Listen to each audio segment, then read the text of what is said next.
प्रस्तावित शक्तीपीठ महामार्गाला विरोध करण्यासाठी राधानगरी तालुका बहुजन विकास संघटनेच्या वतीने निप्पाणी देवगड महामार्गावर सरवडे येथे रस्ता रोको आंदोलन करण्यात आले।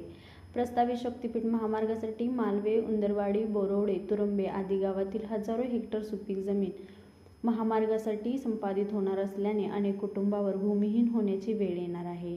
विकासाच्या नावाखाली शेतकऱ्याचे अस्तित्व हिरावून घेण्याचा हा प्रयत्न आहे, असा तीव्र भावना आंदोलकांनी व्यक्त केल्या। काळमवाडी धरणासाठी जमीन गमावलेल्या कुटुंबाचे प्रश्न अद्यापही सुटलेले नसताना पुन्हा एकदा विस्थापनाचं संकट शेतकऱ्यावर ओढवलं जात असल्याचा आरोप यावेळी करण्यात आला। शक्तीपीठ महामार्ग रद्द झाला नाही तर पालकमंत्री, मंत्री आणि मुख्यमंत्र्यांना भागातून फिरू देणार नसल्याचा इशारा आंदोलकांनी दिलाय। आंदोलकांनी शक्तीपीठ महामार्ग रद्द करा, शेतकऱ्यांना न्याय द्या अशा घोषणा देऊन परिसर दणाणून सोडला। आंदोलनानंतर पोलीस अधिकाऱ्यांना मागण्याचे निवेदन देण्यात आले। या आंदोलनात राहू कांबळे, बी.के. कांबळे, एम.डी. कांबळे, सुनील पाटील यांच्यासह मोठ्या संख्येने शेतकरी आणि ग्रामस्थ सहभागी झाले होते। लाईव्ह मराठीसाठी मुरगुडहून सर्जेराव भाट।